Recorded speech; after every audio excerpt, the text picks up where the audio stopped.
Back from the depths of hell, it's me, the other half of the brother discussion. But I'm not alone. I'm here with the other half. Here as always, he never dies, he never goes away, and you get to hear him every time. Will, how you doing? Hey, I am a constant, other than those weeks where I'm too busy to do anything, so apologies for the past couple weeks, anyone that's been wondering where we're at. We just... Things happen. People that were going to join weren't able to. Schedules didn't really match up. It is what it is. We a small-time operation, DIY, punk as fuck. But... Punk bitches. We do what we do, and we bring Bowling for soup? We don't listen to you. Speaking of Bowling for Soup, they're doing a tour. Yeah, with Less Than Jake and stuff. I'm not gonna lie. So and I got I've got a Sirius in the car, because I'm a rebel. A new Bowling for Soup song did play on it, and it wasn't that bad. Completely different from what I expected from them, based off of a long history of trash. So I think they would be suited for that show of Aquabats, and I think Less Than Jake and them. So yeah, if it wasn't in Maryland, I would go. Yeah, it's not far away from me. It's at the Fillmore Silver Spring. It's just I got to debate on whether I want to do it. I mean, I've already got the Circle Jerks in 7 seconds coming up. Yeah, which is going to be solid. Second time seeing the Circle Jerks in a few months, but 7 seconds came out of retirement for this tour. So hell yeah, yeah.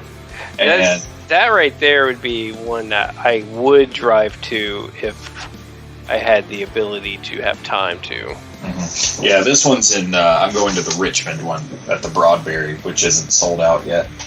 Thanks for bearing with us through that fun tangent of music time, everybody. It's good stuff. I'll call that tangentially related to wrestling, because Malachi Black and Brody King still have the best entrance music in AEW, next to Bobby Fish and Kyle O'Reilly.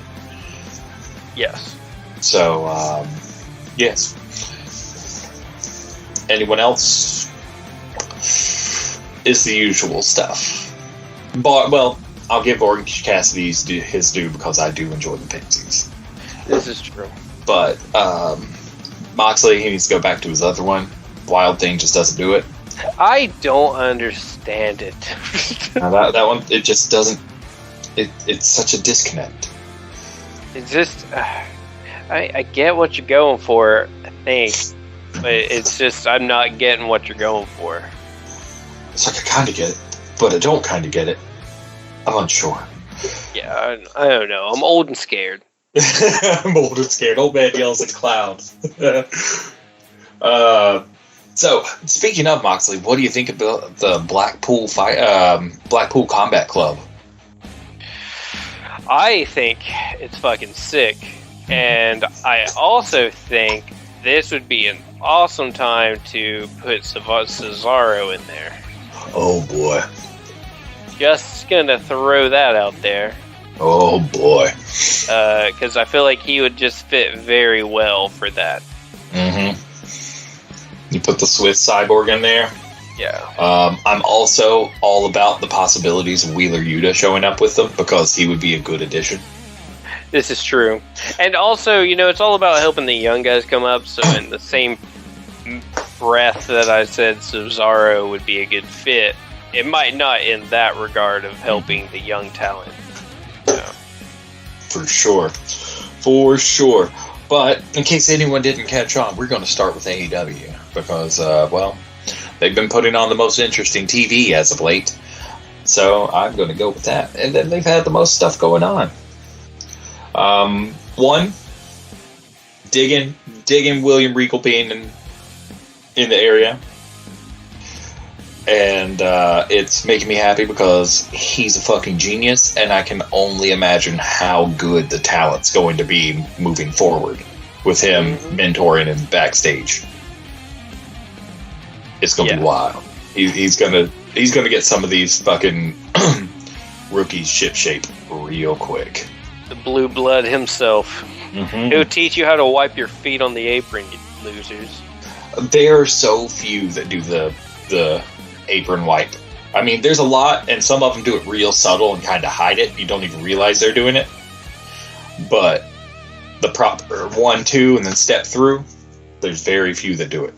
And I heard that, part of his reasoning is respect for your opponent in a sense, because you're wearing your boots backstage, you go to the bathroom, you might do a drop kick on their chest. Yep.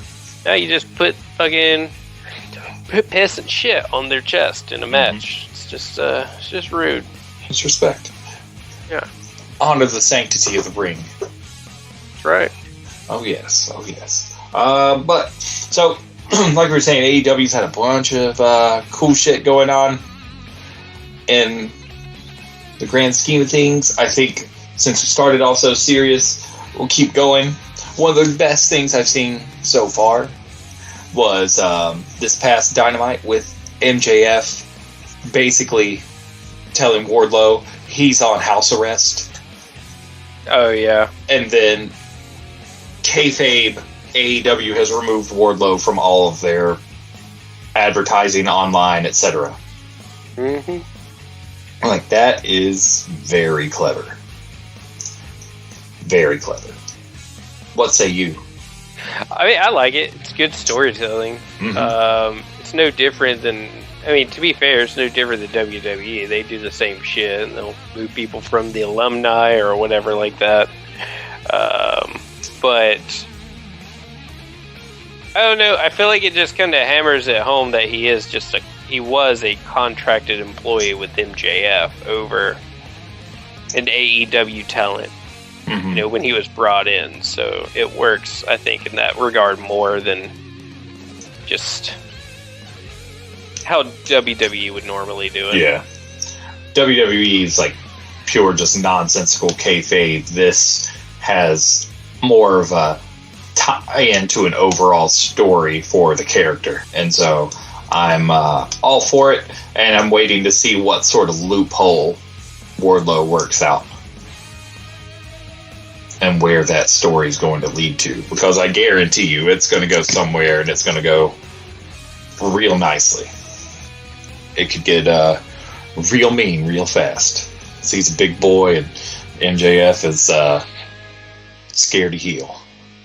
Further MJF talk, he recently did an interview where he talked about, his contract re-signing, like if he was going to re-sign early or wait until his contract fully lapsed, and he did his classic MJF, totally in character talk about it. Well, he apparently rubbed Tony Khan the wrong way.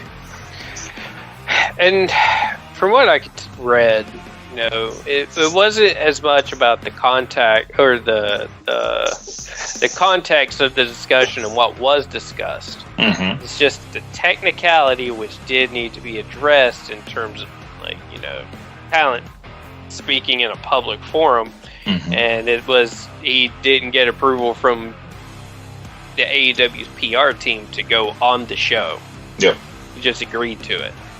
And at the same time, I mean, that kind of works for his MO as a character. Yeah. Just saying. It does indeed. But at the same time, at some point, you can't live the character when it comes to that type of thing. So that's a big no-no. Yeah, if it's one of those things that leads into a legitimate, heated argument with your boss, you kind of don't want to do it. Yep. And for what I also saw is now it's pretty much water in the bridge. What happened. Yeah. It was discussed. Everyone got heated, but now everyone's pretty much good. Mm-hmm. Yeah, no use crying over spilled milk, but it was still, one of those things. You don't hear about legitimate arguments between, the wrestlers and the upper brass at AEW too often. No. Especially when it's one of their, homegrown, name talent. Mm-hmm. So, it is what it is. I mean, this is the first, kerfuffle I can think of since all the big swole talk. This is true. You could add some of the Ric Flair. Yeah, from his play, because he was supposed to be on the go to AEW, but the plane ride from hell episode nixed the plans. Yeah, you know, he was a very Ric Flair individual on the plane. Yeah. Look at my dick. Woo! Helicopter. Woo, woo, woo, woo, woo. Yep.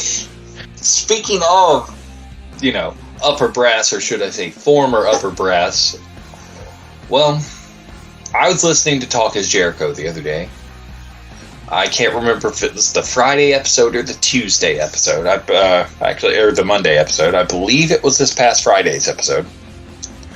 And he was talking with a trademark lawyer about trademarks and things.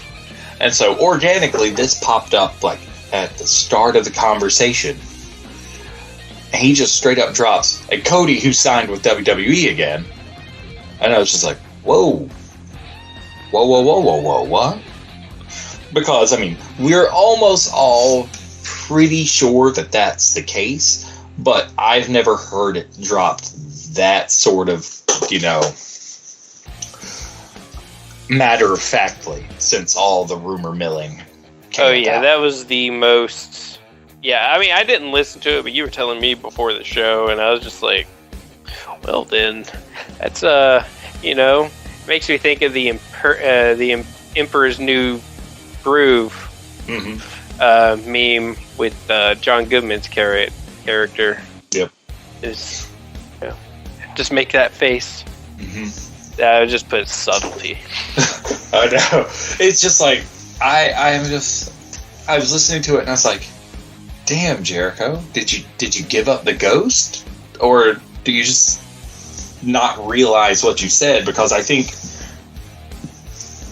it's been in pretty well hushed tones ever since, but this is the first time I've just heard straight up from anything. It's just like, fuck yeah, here it is. We've heard about all the industry insiders saying his name's popped up on Wrestlemania paperwork for performers and whatnot. And I'm like, okay, cool. That doesn't mean anything. It could be a per diem one-off type of deal. And then we've heard rumors that he signed a contract of some sort. Yeah. All I can still say is just, God, how fucking hypocritical can you be? Chase that paper, sure, you do you, but after all of the bullshit and all the crazy interviews that he was quoted saying, all the shit he did about WWE, his throne breaker entrance motif, etc. I'm just like, damn, man. I'll talk about it later. We'll talk about it later. Well, I will. You can get all your feelings out right now, but I'll go more into it when we get to the Wrestlemania talk. So, yeah, but I just felt that people needed to hear about that wonderful Talk Is Jericho moment. Because if you don't listen to Talk Is Jericho, it's a good podcast to listen to. Because he covers a wide range of things. Yes. Occasionally, I can easily skip a few episodes because they fucking suck, subject matter-wise, but most of them are pretty solid. Now, beyond that, the Water Boy. Captain Insano. He shows no mercy. Yes. Captain, we all knew that Captain Insano was going to try to make some sort of appearance way back when Paul White signed with AEW. It was a guarantee. More recently, they announced that the trademark is officially filed. They have the rights. And Paul White was in an interview, yeah. Yep. In an interview, made a big statement that, yes, we will be seeing Captain Insano show up in AEW ring to perform sometime soon. Now, I can only fucking hope that means Paul White's going to put on a wig. No, in the interview he mentioned, he's like, well, I wish I still had my hair. So he's probably going to be bald. Put on a wig, Paul. Put on a wig. Do it. Oh, man, but I'm excited about Captain Insano. Yeah, it's going to be fun. It's to be fair, it's about 20 years too late, but it will be fun. Because this is one thing I've always wanted. Mm-hmm. It would have been amazing crossover appeal back in the day. It would have been so great. But it's just one of those things they didn't do back then. They didn't have fun. Nope. So we got Captain Insano coming back, a blast from the past. I hope that they call Adam Sandler and get some cross promotion in there. They probably could. I mean, if he didn't, I'd be surprised. I mean, it would be perfect for them to call Adam Sandler in just to do something. I'd be like, oh, that's great. Do the Bobby Boucher voice and everything. Yeah. And then more into your neck of the woods. AEW did a trademark filing, which many people are believing is the title for the upcoming AEW video game. Oh yeah, that's right. You mentioned that. What was it? AEW Fight Forever. It could have been better. It could have been better, sure. I don't know what it could have been personally. I can't think of the name.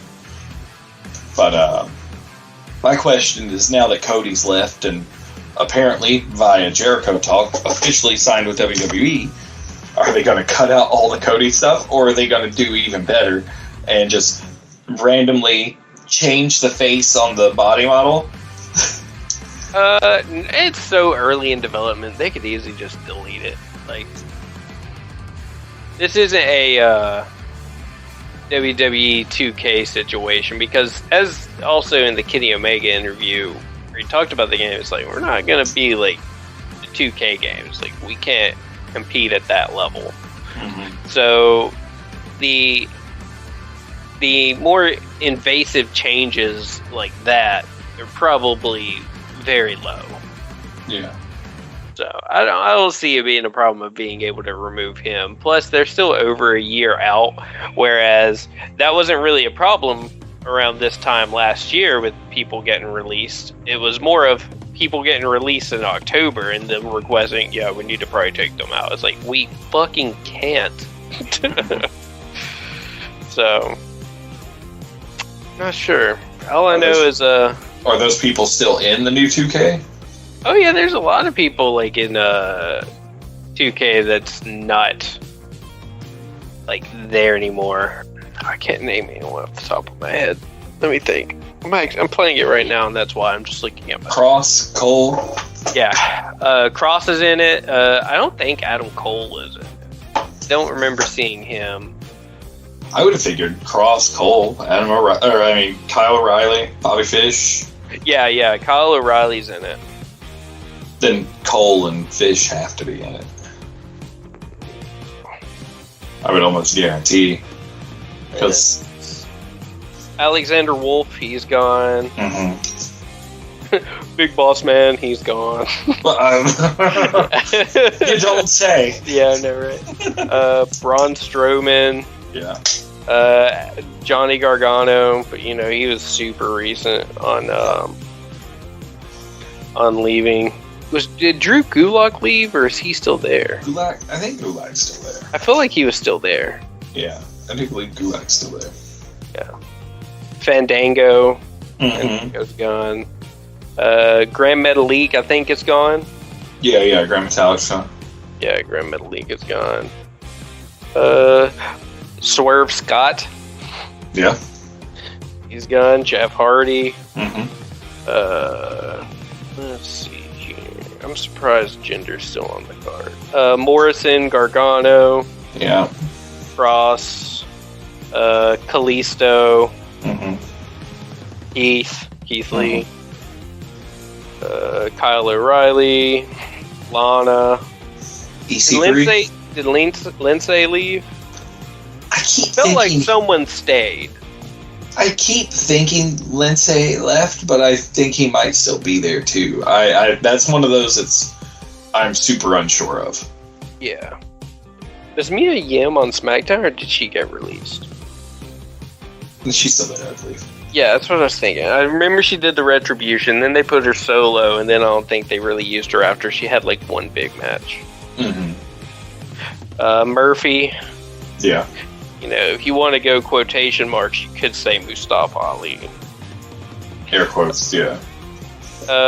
Nia Jax isn't there. Mm-hmm. Oni Lorcan isn't there. Mm-hmm. Is Black in there? I'm not there yet. No. Aleister Black, I think, is gone. He's not it. They were able to get him removed. Road Dogg Jesse James, he was released. Mm-hmm. But he was still, more backstage than anything. Yeah. Well, it sounds like there's quite a few, because we were all wondering about that way back when. And right. It sounds like they cut so many people loose so late in the development window that they're just kind of stuck in there as a time capsule to days past. Pretty much. William Regal. Yep. So.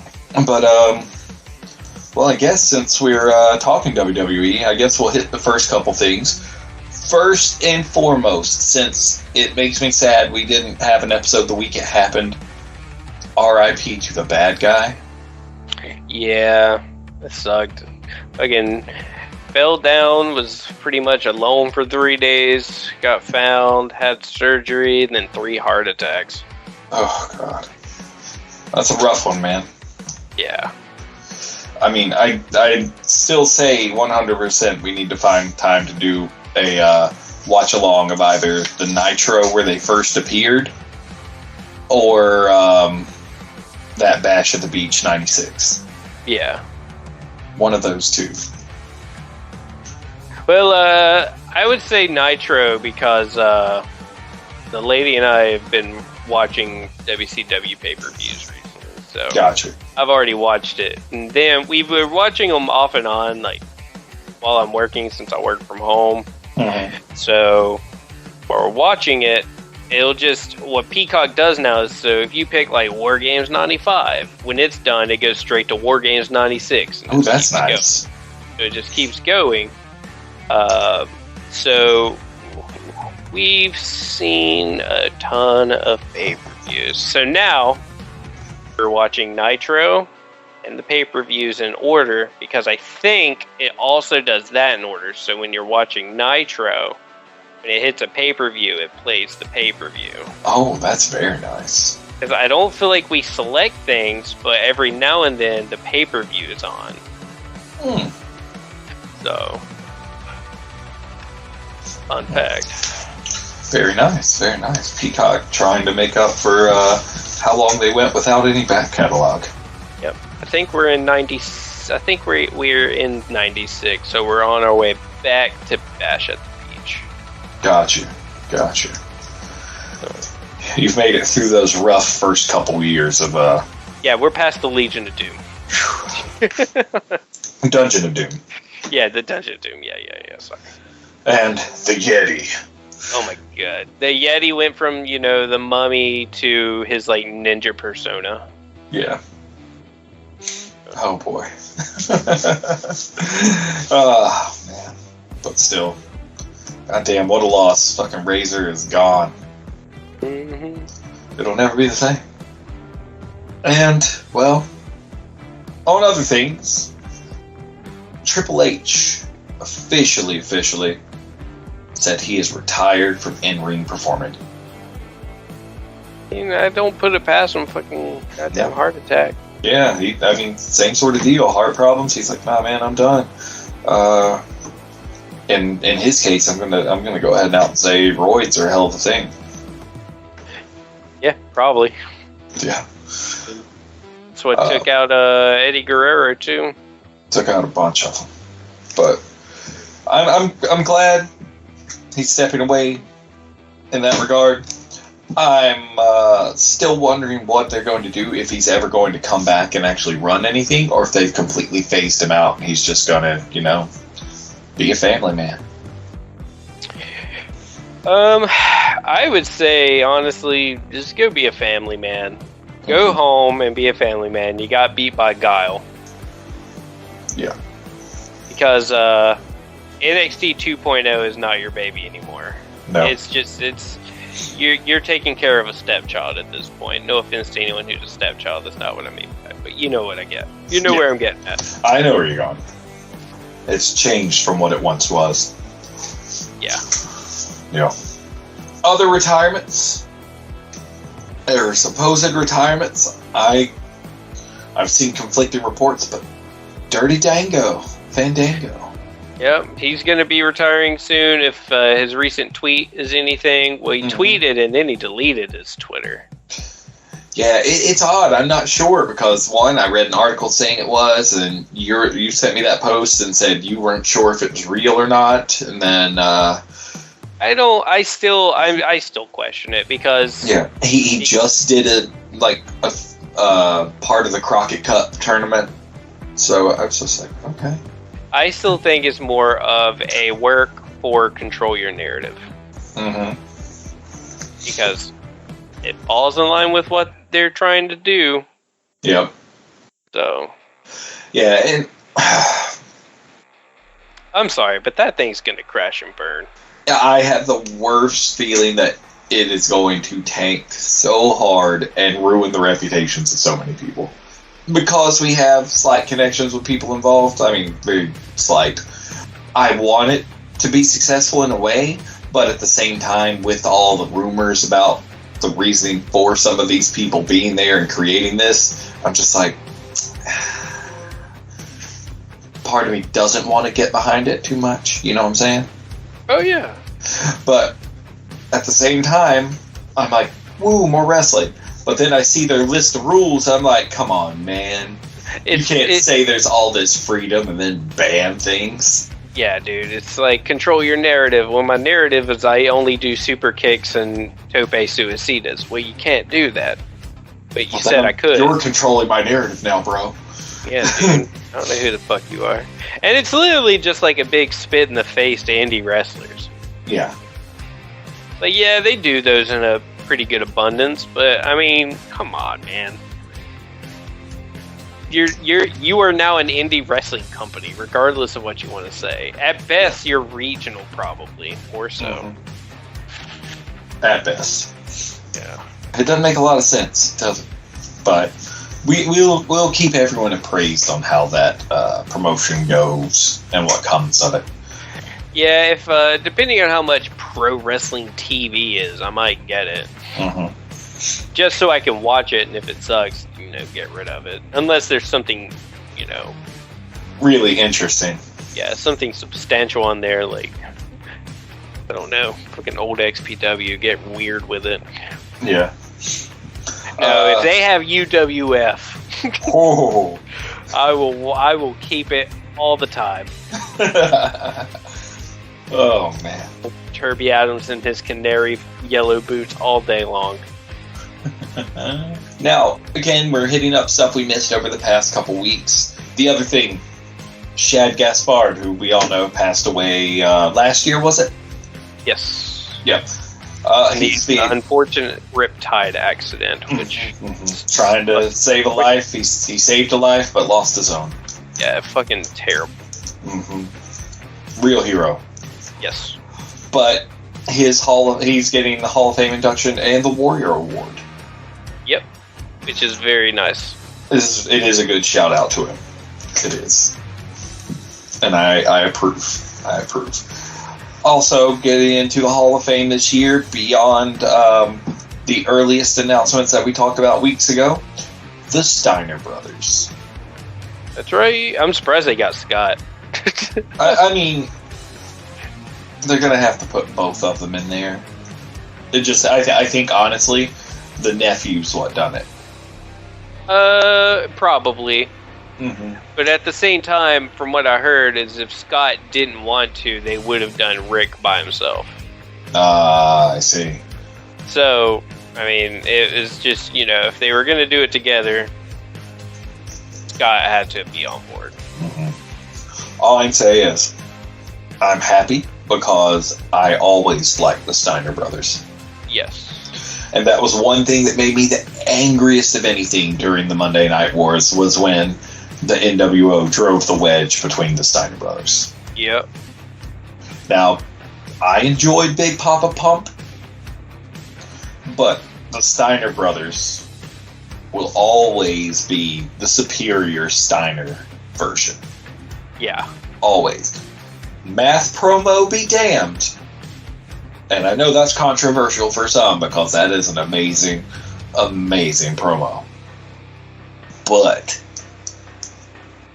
the Steiner brothers, I hold them as high and as nearly as high regard as I hold the fucking Road Warriors. And they're my favorite tag team of all fucking time.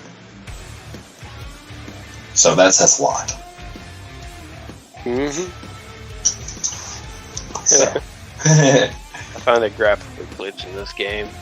Nice. What is it? So, like, when you throw, I'm in my faction mode and doing the faction wars. So it's 4-on-4 tag matches. But if you throw someone in the corner, 99.9% of the time they'll tag, or someone on the apron will tag in, and that person, if you done enough damage, will stay in the corner. Well, then if you Irish whip the guy who just came into him, it'll stun the first guy if they've had enough damage to him. But then you can do a double person body splash into him.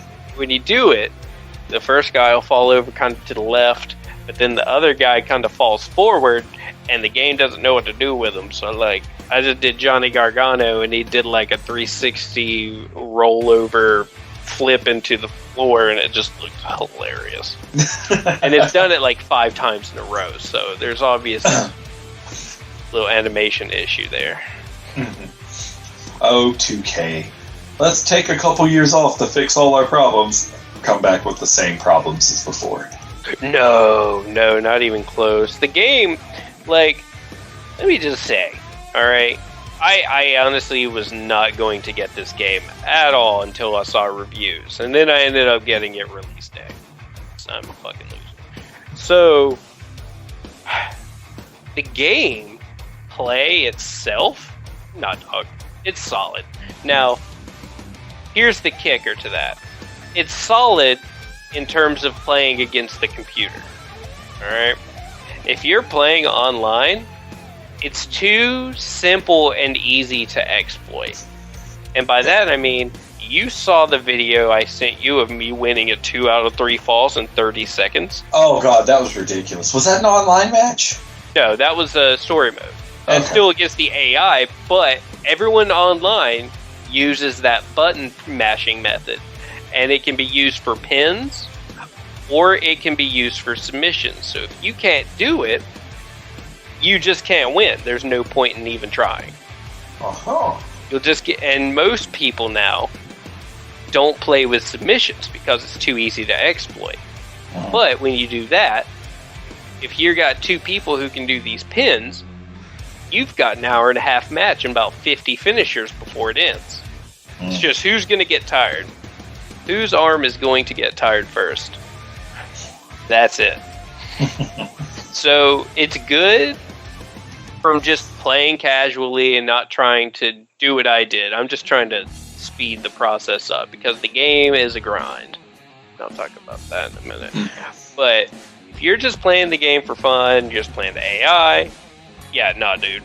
The game is on point. There's just a few graphical issues that, are there, but it's not like game-breaking, everything is busted like 2K20. In my opinion, this game is a solid 7.58 out of 10. And I'm perfectly okay with that. For you, it's probably a 4 to a 5 out of 10 because you hate simulation. No, I like simulation, but I don't like the control scheme that they have. Oh, you might like this one then, because they made it a little bit arcadey in terms of controls. They had like a combo system and stuff. That's really easy to pick up and just use. Like, I don't know, they made it very friendly for newcomers to pick up and just play, and for veterans to exploit. So, you got very big ends of the spectrum there. Yeah, I mean, and eventually, if you ever come back up and visit, we'll play it together. But I will introduce you to the most awkwardly hard to play wrestling game that I've ever played. What? My New Japan wrestling game on the Dreamcast. Oh yeah, that sounds fucking terrible. No, it's cool, but it is hard as fuck. Because it just makes me think of fucking the UFC game for Dreamcast and PS1. I just could not figure it out. I think you could. I had a lot of fun with the UFC game for Dreamcast. I just could not figure it out to save my life. Yeah, the Dreamcast one, I enjoyed it. I thought it played very, very well. But, it is what it is. Now, before we go into the deepest of the deep dives, which is going to happen here shortly, we're going to go into our Wrestlemania predictions for this year. And then we're also going to touch on ROH's Supercard of Honor, which is also this weekend. Before we do that, going to hit a wee little bit of New Japan. And just some quick touches. Big things to happen from the New Japan Cup. I mean, the last time we recorded was basically the beginning of the New Japan Cup. And I forgot to even mention it. I watched a little bit of it because, well, it's a New Japan tournament series, and so you know that watching a 3+ hour long show 2 to 3 days a week is nigh on impossible for the normal person. And so I kept abreast of most of it. And as things rolled through, Ospreay was doing real well and staying pretty dominant. And fellow Brit Zack Sabre Jr. was also doing amazingly well. Tetsuya Naito was getting a big push. The worst news to come from it all, during a pretty hard-hitting affair, Sonata suffered a broken orbital bone, and he was basically removed from the tournament for to recover because, broken orbital bone. He can't perform anymore. And that was in his match against Ospreay. And if anyone goes to the Facebook page and takes a look, just search through it, I do believe I posted the video of that. God damn. Yeah, dude. He took a knee straight to the eye. Yeah. It was done after that. You saw it. It was fucking done. I thought it, honestly, he kept touching his face through, before that, because I think he started to feel the twinge of it happening, because they were throwing some nasty fucking forearms to each other's face, classic strong style. And, you started to watch Sonata, touch his face a lot right there on that eye socket. And I was like, did it already happen? Because, he was taking some nasty hits. But no. The standing moonsault, or standing shooting star, I forget which it was in particular. But either way, a flip. And then the knee comes straight down into the eye socket. That right there, because as soon as you saw it happen, you knew it was done. There it is. And all the best for a speedy recovery to Sonata, because the dude's a fucking champ in the making. I want him to get some belts. I'm glad he's the U.S. title holder, but I want him to get the big belts. He does so good. Oh, yeah, now, for sure. Other things, before I get into the winner of the Cup, which some people may already know, but other things. Bullet Club stuff. This is some of the best Bullet Club storyline business since the big Elite split back in 2018. The firing squad basically has been fired. We saw the start of it when Jay White turned on the GOD at the Impact pay-per-view. And then we saw it come to a head here during the Cup when GOD was attacked by Bullet Club themselves. And next thing you know, GOD was backed up by Taguchi and Master Wato. Of all people. I am pretty interested in what's coming. Seeing how it's going, because I know there's some matches coming up pretty soon where it's going to be GOD, Tanahashi, Taguchi, and Wato against a blend of a 5-man Bullet Club team. So this has potential to be a very nice story arc. Now, My question, is this a long format God heel work, pretending like they're out? Or are they legit out? I think they're out, man. I mean, they literally got beat up by the entirety of Bullet Club. So, I think they're out until there's some sort of changing of the guard. I don't know. Mm-hmm. Or it's just more of when do their contracts run out? I feel like they already re-signed. That's what I feel like. But I was thinking also, if I'm wrong, could be setting up their exit per se, and it'd give them free reign to join them, or it's setting up a story for when AEW comes over and feuds probably with Bullet Club. Now they got new allies. I see. There's a possibility of that. A definite possibility. It's like, yo, I know we talked a bunch of shit, but fuck those guys. You guys are cool now because we hate them more than you. Exactly. Exactly. We're willing to put those differences aside until we're done, in which case then we will stab you in the back. And if you're cool with that, let's get this Gravitain running. That will, for me, being a fan of the GOD and being a fan of the Elite, etc., that to me, that's just take my money. Go ahead and queue up the Fry from Futurama meme, the animated version, the regular still image version. Just do it. Just take my money because I want to see it. And if you're going to do it, go ahead and get some US dates on the East Coast in the DC metro area so I can go without having to drive all the way to fucking Philadelphia or some bullshit. And I'll make it happen. I'll make it happen because I want to see it live. And the closest New Japan show is in fucking Philadelphia. And I can't make a goddamn 3-hour drive, 4-hour drive just for that. Can't do it. It is not feasible. And then a plane ticket's even more expensive. Yep. Doesn't make any goddamn sense. Yes, I'm excited with where New Japan's going. They've got their next big event. It's actually a new one. Let's see. Hyper Battle 2022. That is the new one. We got coming up here in the next 2 weeks, give or take a little bit. You've got the Windy City Riot in Chicago, which is going to be solid. You got Moxley wrestling Ospreay at that. Jay White's going to be there. It's going to be pretty cool. But Hyper Battle 2022 is on the 10th. And there's going to be some pretty solid matches.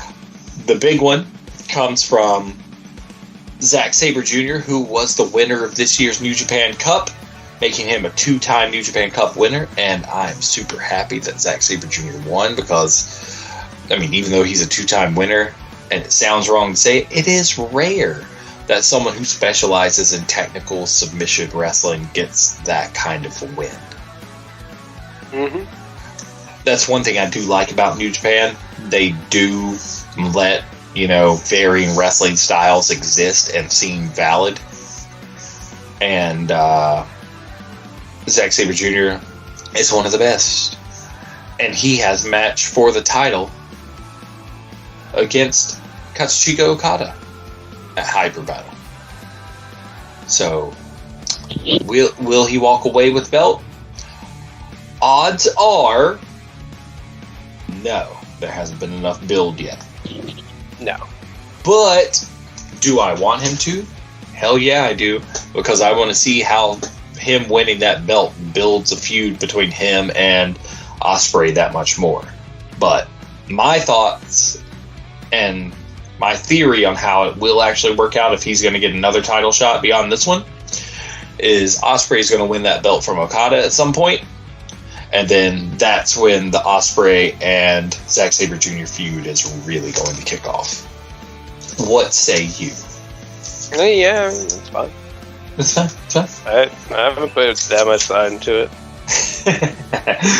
Yeah, that's just what I think about it. But now, because it is the big Wrestlemania week, and I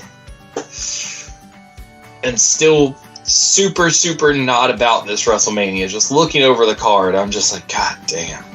All I can think is my original dubbing of this.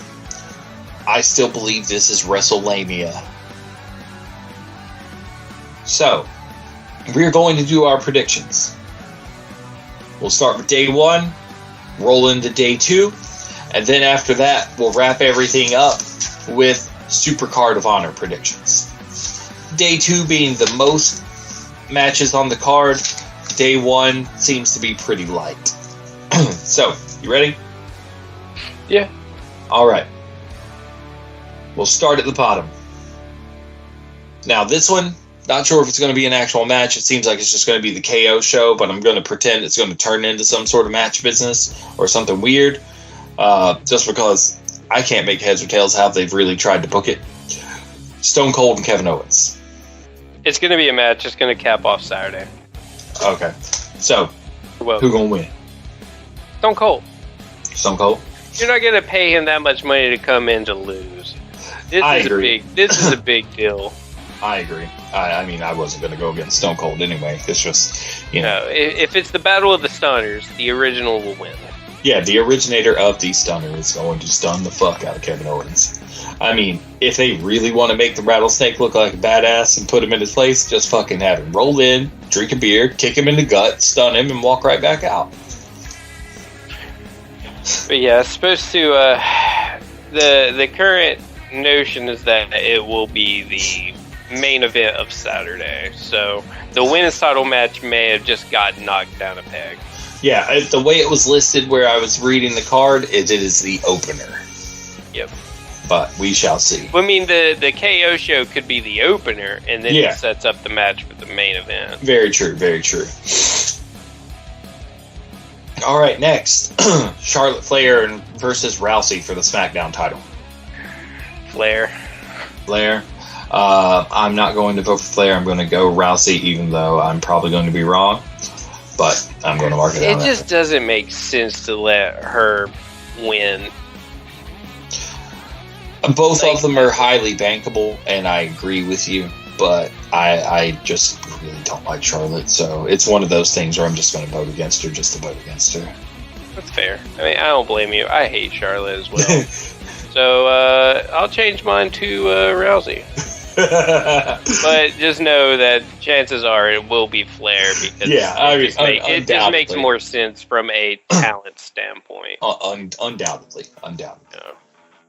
All right, next, McIntyre versus Happy Corbin, or Sad Corbin, or whatever version of Corbin he's going by now. All right. Talk to me, Goose. Oh my god. Okay, so I put some thought into this. Okay. It'll probably be Corbin. Oh? Not Corbin. McIntyre. Okay. And then I'm surprised they haven't really talked about it, but technically, if I remember right, Happy Corbin's actually undefeated for like 7 months. Damn. Right now. Mm-hmm. So this is where that's why I believe this is going to be his loss. Because he's been undefeated for so long. I get you. So, that's about it. But, I mean, come on now. Fucking Corbin and McIntyre, get the fuck out of here. Yeah, Corbin's a glorified mid-carder, and McIntyre is more upper mid to main event. He's straight main event. Yeah. I mean, lately they've been kind of playing him middle. But they've had to. You've got Lesnar and Reigns as the champs. I know. Trying to unify the belts. That's why temporarily I've thrown him into upper mid to main event category. But yes, he is a pure main eventer while Corbin is pure mid card. So yeah, he's just in a filler feud right now. He's still main event. So I mean I was going to McIntyre anyway, because if anyone's going to sell the shit, it'll be Corbin. Now, On to the match of matches for night one. The one that no one knows what's going to really happen. The oddest of the odd. The one that has the potential for the biggest pop on the planet. Seth Rollins versus to be announced. And they just said, I think it's going to be hand-selected by Vince McMahon. Mm-hmm. So, yeah, I mean, it's most likely going to be Cody. And they're trying to recapture the magic of the Hardy debut back in, 2017. Oh, yeah, right after the ROH ladder match the night before.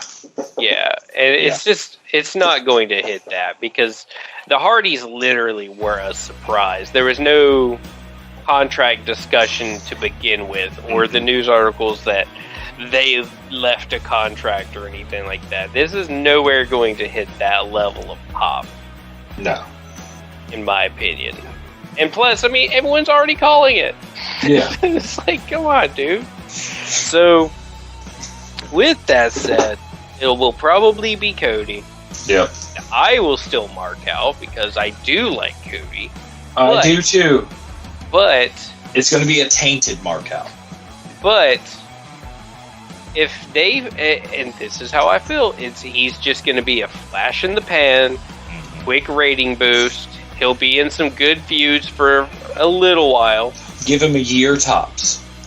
Shit, I wouldn't even give him half. That's why I said tops. That's being overly generous. Most likely, within 6 months, he'll be down to mid-card or bullshit tag team status. They'll bring back fucking Stardust, and he'll be right back where he fucking started. They won't bring back Stardust. I think they will just to fucking shit on him. But if it happens, which I think it will, if it does, and I hear him fucking bitch one goddamn time, he is no longer any sort of talent or fan of mine. Or I am no longer a fan of his. Yeah. Because, dude, you literally did nothing but whine and bitch about how they used you. Mm-hmm. Built yourself up. Mm-hmm. Literally helped start a company. Yep. And gave yourself a name. Yep. Already fixed the issues that they gave you to begin with. Mm-hmm. To go back. And then you're going to have the gall to bitch that they did it again. Yeah. If he bitches about AEW at all, and the fans not liking what he was doing, I'll be fucking pissed. Because fuck him, if that's the case. Seriously. I mean, and don't get me wrong, I am a fan of Cody, but if he does that shit, fuck him. Because that's just... And what's funny is, I said this in a giant long post on a wrestling Facebook page, and you know how many people told me to shut the fuck up? 0.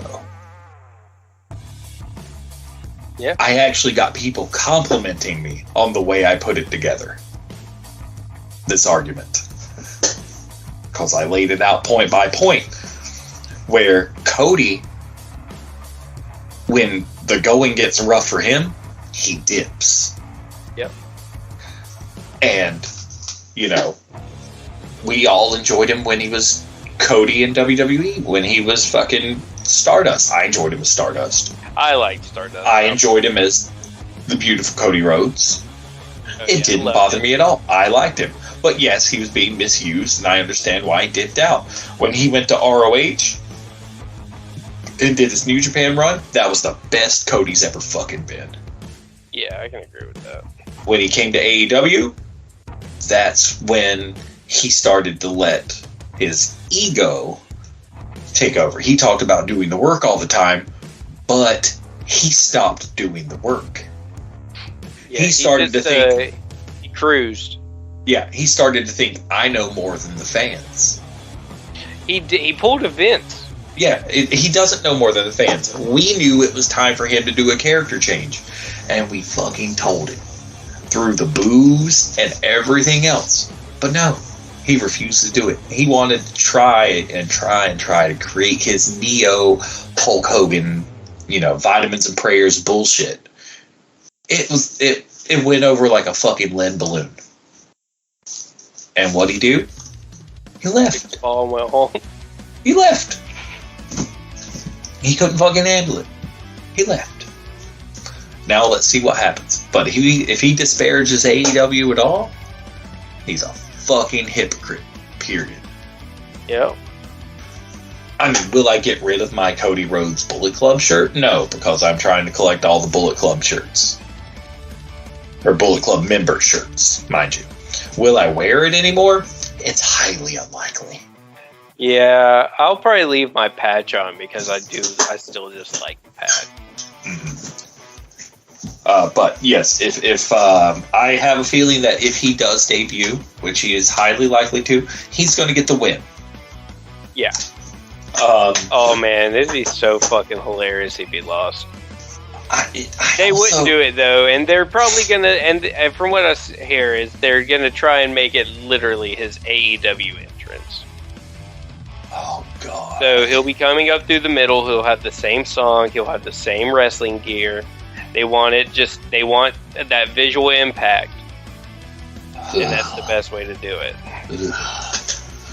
I am honestly glad that AEW doesn't have the elevator anymore. Same. If they did decide to bring the elevator back, only for champs, I'll say it again, I'll say it a million times till I'm blue in the face, only for champs. Only for champs. But, yeah. I am going to take Cody for the win if it's Cody. If it's not Cody, it'll be Rollins, but most likely it'll be Cody, so I'm going TBA for the W. Next, you have the match that I have zero interest in whatsoever. The Miz and that giant douchebag Logan Paul versus the Mysterios. Alright. So... even if I'm wrong, I'm taking the Mysterios because fuck Logan Paul. That's the only... I'm already giving up my vote now because I decided to go with Rousey. So I have to, just because I can't just do it for all of them, I will pick The Miz and Logan Paul, because if he doesn't, that's going to be like 4 Manias in a row where he has some random partner. Either it was his wife for like 2 of them now in those mixed tag matches, and then now this 4 Manias in a row, or do you mean 4 pay-per-views in a row? 4 pay-per-views, I guess, but I feel like it's been more than that. Yeah. But yeah, he needs sort of a feud win because he hasn't won a single one in so long. So, and them bringing back Logan Paul, I could see it being now. There's a chance of it, but I just find Logan Paul to be such a distasteful sack of shit. It's one of those where I can't even, for the sake of making a correct prediction, bring myself to pick him. The only respect I can give Logan Paul is he helped get the Island Boys out of my screen. Fair enough. All right. And then the main event for night 1, possible main event for night 1, Becky Lynch versus Bianca Belair for the Raw tag title. Or Raw women's title, sorry. Raw women's title. We going Bex or Belair? This could finally be Belair's comeback from the SummerSlam shystiness. I really feel like that's what's deserved. So I am going to take Belair myself, because she's finally back in the moment where she's going after this belt by herself instead of in some sort of triple threat or some other bullshit. Yeah. And if they really wanted to make it poetic justice, let her fucking squash Becky. They wouldn't do that. No, they wouldn't. They'll let Becky squash Bianca, but turnabout isn't always fair play there. I think it would make for better, a more compelling thing, but since it's the main event, it's not going to be a squash. So I just think it would be poetic justice. But are you going with Belair? Yeah, I'll go Belair. All right, Belair it is. All right. That takes us to Night 2 of Wrestle-lame-ia. This being the longest card. As of right now, from where I was looking on, I believe it's CBS, whose cards are usually pretty accurate. It's 1, 2, 3, 4, 5, 6, 7 matches. First one, Bobby Lashley versus Omos. Almost. Omos? Almost, because I think Lashley, this will be a way to officially write Lashley out because he needs surgery. I think you're right. So I'm going with you on that one. Because I honestly thought he had already been written out, but apparently not. So this is the official go-round. Next, this is Randy Orton's legendary match where he's basically entered WrestleMania with every fucking belt the WWE has ever had. Yeah. So kudos to Randy. But RK Bro versus the Street Profits versus Alpha Academy for the belts. So, RK is coming in with a lot of momentum, right? But at the same time, dude, so is Alpha Academy. And I feel like Alpha Academy should get some sort of rub. So I'm torn between RK Bro and Alpha Academy. The only reason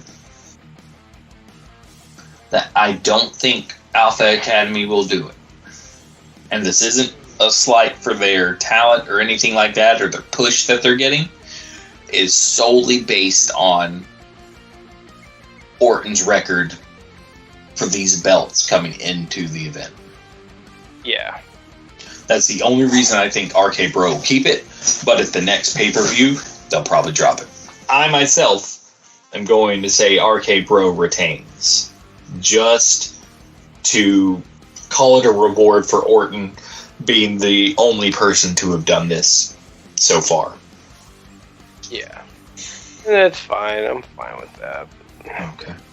I do want to see Tucker and Gable go whole hog. Yep. I said whole hog and Tucker's fat. Oh boy. Silly me. Next, you've got the comedy match of the card. Sami Zayn versus Johnny Knoxville. Johnny Knoxville. Knoxville? I'm secretly hoping Knoxville as well. So I'm gonna go. I want him to lose. I don't want him to lose just because I want to see how goofy it's going to be.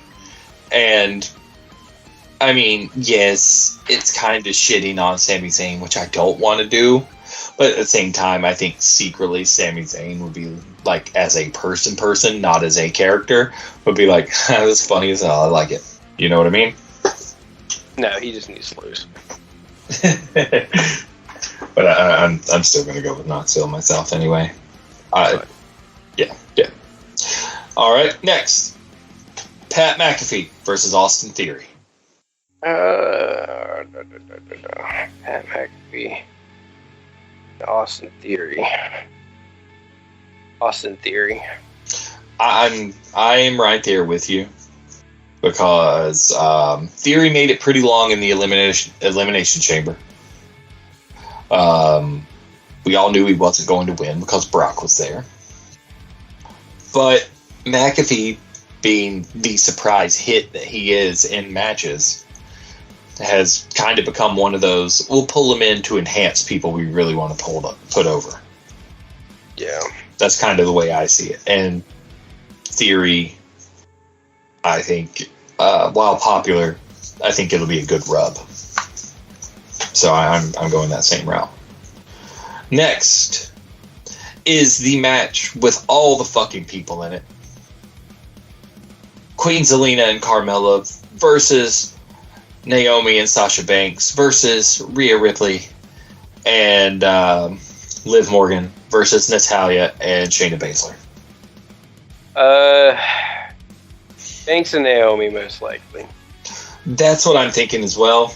Even though with all of the Rhea Ripley pin memes going around, part of me secretly wants to vote for that one. But I do think it'll be Naomi and Banks myself. So I'm going that route too. It's one of those things. It's like this card as a whole, both nights of WrestleMania. There's just no matches I'm truly invested in beyond the mystery behind the Rollins and TBA match, and then just the guilty pleasure of Sami Zayn and Johnny Knoxville. It's just, yeah, that's just the way I look at it. But next, Edge versus AJ Styles. AJ.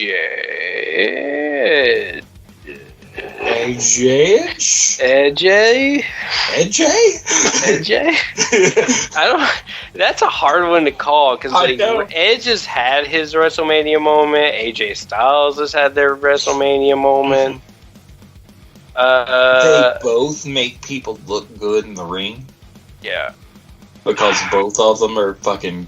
Who's the face in this? I think it's AJ, right? Because Edge called him out and attacked him, I think, or something like that. I believe so, yeah. If that's the case, then it's probably going to be AJ. Most of the time, your faces win at Mania. Mm-hmm. I am going to lean AJ just because Edge got that win at the Chamber in the tag match. Yeah.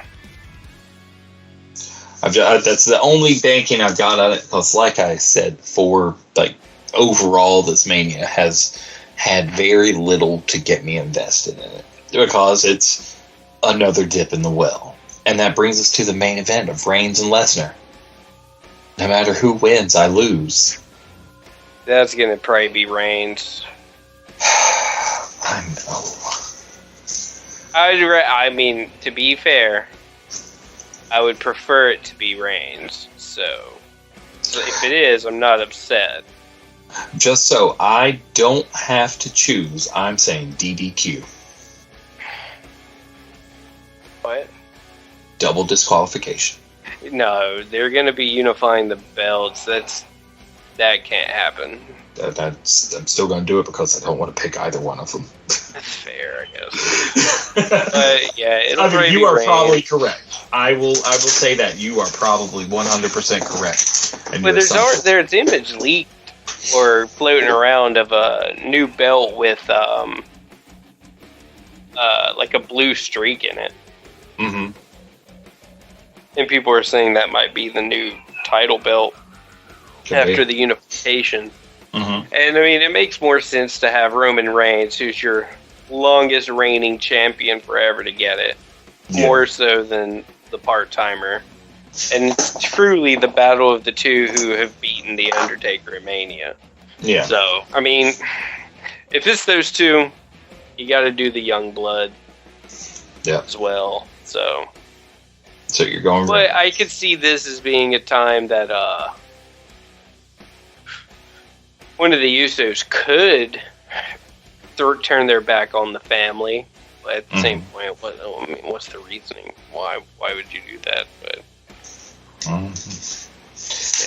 yeah, it's. I mean, I'll probably end up watching WrestleMania at some point, but I just look at it. I just get sad with how basic this fucking card is. Just go pay for the Ring of Honor and watch that. Yeah, I probably will. I'm more interested in that. I know my fight account, so I can watch it later. Of course, that's probably where I would do that. Okay, so bringing us over to Supercard. Let's start at the bottom of the card. Wheeler Yuta versus Josh Wood, who is the champion, and they're fighting for the ROH Pure Title Championship. Wood.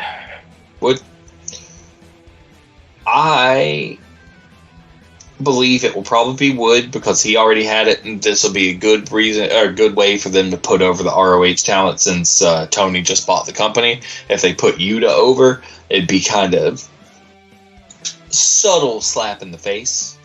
It'd be a huge slap in the face. A glorified jobber winning a title in his first pay-per-view for him. I agree. I agree in that regard, too. But I'm going to say, like, the one thing they can do with this match, since it's a pure title match, is they can really make Yuta look good.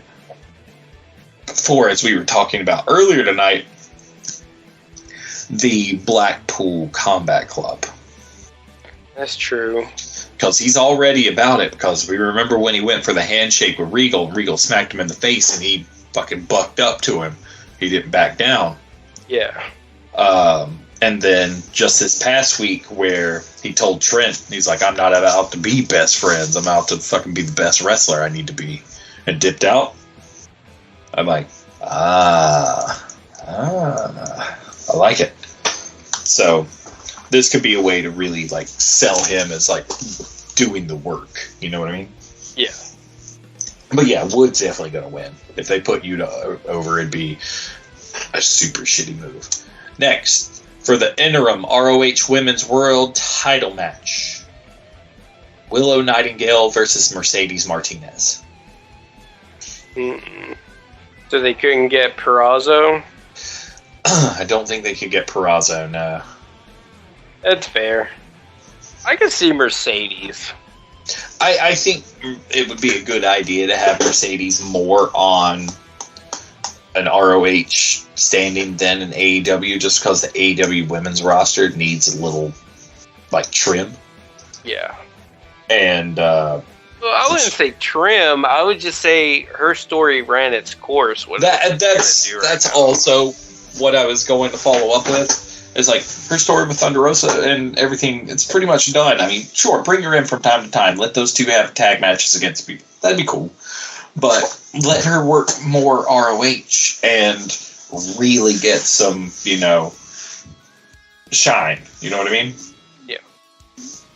Because I think if she's on the main roster at AEW too much, she's just going to get overshadowed. But I don't know too much about Willow Nightingale. So this is one of those where I'm just going to have to err on the side of caution and go with Mercedes. Are you going the same? Yeah. All right. Next, Jay Lethal versus Lee Moriarty. Lethal. Of course, Lethal. I have the feeling that this new iteration of ROH is where we're going to see Jay Lethal most of the time. Oh, yeah, I could see that. I have a feeling he's going to be the face of the new ROH. Even though he signed with AEW, that basically just means since Tony Khan owns it, he's signed with ROH. Yeah. Next. It makes more sense to have him on, like, that, the big fish in the small pond, rather than, you know, kind of wasting his time on Dark. Yeah, I mean, he had a great match against Adam Cole last Wednesday. Yeah. It was real good. But I think this will be the best place for him. Now, the next part are two matches in a row that have TBAs. You've got Ninja Mac, the ROH stalwart, versus a yet-to-be-determined opponent. And then you have Joe Hendry versus a yet-to-be-determined opponent.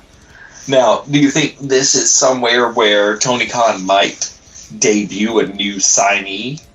Or is he going to pull in either, let's say, a new signee, a blast from the past that no one's expecting, or someone from AEW? I'd say just a Ring of Honor. Ring of Honor? Alright. Now, do you think the people listed right now are going to win their matches, or do you think it's going to be the TBA that's going to win? Probably the TBA. TBA for both? Yeah. Okay. Maybe not both. But I'll go with them for both. Yeah. Because they love to do the TBA, win the first TBA thing. As long as there's no title on the line, they'll usually do it. Yeah. I'm thinking it'll be a TBA type of deal, too. I mean, honestly, I'd be super happy if just randomly this was the return of Samoa Joe. It's a long fucking shot. But Oh, yeah. it'd be pretty badass. That would be fucking cool. Next, you've got Shane Strickland versus Alex Zane. Strickland. I'm Because feeling- Zayn is primarily an Impact wrestler, unless they want to sort of use Zayn as a way to bridge the gap. keep Impact happy. Yeah. Just because we went TBA on the previous ones, I'm going to say Strickland just to give the homegrown ROH talent more of a rub. The other reason I would say that it'd be Strickland is he lost his debut match. Also true. He needs a win. Nowhere else, like, and it was a clean loss. So Oh no. I couldn't remember. I can't remember. I didn't watch the match, so I just remember he lost, and I was just like, "Huh." They hyped his ass up and then have him lose. Mm-hmm. That's how they do sometimes. All right. Now, what I consider to be the biggest match of the fucking night. The Briscoes versus FTR. The long-awaited match. The one that I was really hoping was going to be a magical debut of the Briscoes at fucking Holiday Bash back in December. But no. It is tonight. Or this weekend. Yeah. At Supercard. For the ROH World Tag Championships. Dim Boy's going to win. I feel like they should because it's their turf. Yep. It's definitely Dim Boys. Worst case scenario, it'll be a DQ. Yeah. With another tag team running in and causing a ruckus. That's what I felt like it would be. Yeah. But that still gives the Briscoes a de facto win, so if we choose Dim Boys, we still right. Yeah. And then the main event, a Supercard. A match that I think is going to be real good because of the clash of styles. Jonathan Gresham versus Bandito. For a unification of the ROH Championship belts. Gresham. I'm thinking it's going to be Gresham as well. I do. Because Gresham is hella over. Everywhere he goes. And I also think it sets up for Gresham against Bryan Danielson down the line. Yeah. And that alone will be an amazing fucking match. Now, do we think the rest of his faction is going to be in the new ROH? Yet to be seen. It's to be seen. I don't know. I haven't heard anything, so I don't know. Yeah. I haven't either. I mean, since he bought it out, I know everyone was, let out of their contracts. They're just, on basically a handshake, hey, come back and work with us when Supercard comes back around. So we'll see how it goes, but if Gresham's other faction members dipped and didn't want to stay, then this is a good chance for Gresham to just go ahead and go and join up with Mox and Danielson. Yeah. Because that right there, that's a get. And if that faction can span promotions, that'll make it even stronger. But yes, I am way more excited about Supercard than I am about Wrestlemania. Jan said otherwise. It just caught me because, it's fucking... You didn't yawn at WrestleMania. I was thinking Wrestlemania and it made me yawn while I was trying to make a statement, god damn it. But no, I'm way more excited about fucking Supercard. Wrestlemania, like I said, there's two matches that got me interested just because of the mystery and then just the guilty pleasure. Supercard, there's a lot more there for me to really enjoy and digest. Who knows? One of those TBA matches could be the in-ring return of Danhausen. Yeah, could be. It'd be a super surprise, but... Yeah, he did get a metal rod at his leg, so... Yeah. He's still healing from what I know. Mm-hmm. That's what I've heard, too. from a recent interview, he didn't really have any updates. Yeah, I would say most likely Danhausen's not going to be wrestling until probably the summer. Yeah. I mean, right now, at least he's getting TV time. He hasn't taken a bump yet, but we'll know he's about to have a match the first time he takes a bump. Right. Yeah, man. This weekend, it's WrestleMania weekend, so no matter what, even with WrestleMania being as fucking lame as it is on paper, I'm still excited. It's WrestleMania weekend. There's always cool shit that's going to happen. It may not happen at Mania. It could happen in the lead up to Mania. Some shit could fucking change between now and then. Who knows? I just have to say this is always one of the better weeks of the year for things to go on. And I'm happy to have finally recorded an episode again after a 2-week layover. But upshot now.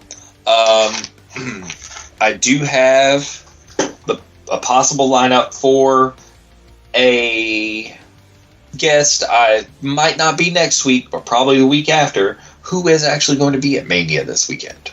Oh. To come and shoot the breeze with us about it. I think they mentioned they wouldn't be back until Tuesday of this week, late. So he's like, unless it's later in the week or the week after. I was like, all right, we can probably do the week after. So, yeah, that is the plan. We'll probably have someone come and talk about Mania with us in the next short while. But it was good talking wrestling with you, mate. Oh, yeah. In a while. I know, been a minute. Who knows when I'll be back? Say what? Who knows when I'll be back? You never know, but you never know. As long as maybe we can swing every other week, we'd be good. But we'll get it all figured out. Like I said, just with everything kind of up in the air, we're trying to get as many guests on here as possible, be they, they're just regular folk most of the time. But some of them have connections and know people that know people, so who knows what could come from it. But we'll try and bring some good stuff and good episodes for everybody here pretty soon. Try to mix it up a little bit. Try and get a group together. Do a little watch along. Something that's low stress, high fun. But with that, we'll go ahead and close it out. Say until next week. This is Brothers Discussion. It's another episode of Post to Post. Thanks for listening. Thanks to our boy Falcon and Dan the Polar for making us sound good all the time. Hopefully his computer problems are solved, because last week that's another one of the reasons why I opted not to, because he was like, well, it might be a little bit before we get it done. I was like, you know what? Let's not sweat it too hard. Because he's a hard-working man. He makes it sound good, and that's damn hard to do. Beyond that, follow us on all the shits.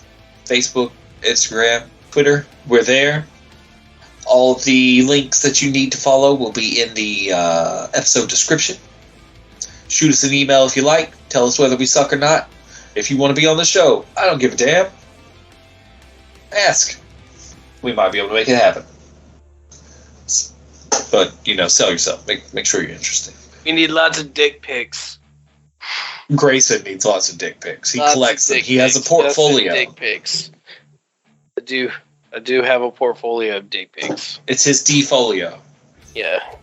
The folder on my computer, it says Nixon. It says Nixon? Richard Nixon. Old Tricky Dicky. Yeah, old Tricky Dicky. Oh well. Oh well. Anyway, we'll catch everybody hopefully next week, barring any unforeseen circumstances. But stay with us. Don't give up hope if we go missing for a day or so. Usually check the Facebook. I usually tend to update things later in the week. If there's not going to be an episode for that week, I will let you know. But I will keep sharing news articles and commentary and memes and whatnot in the meantime. So, with that being said, hey, we'll catch you next time. See you. Oh no, you've broken the quarry already. no. Oh no, the Chapel Kryptonite. Yeah, I know, right? These just be giggling up a storm. Giggle. But, yeah. Bye. Eh.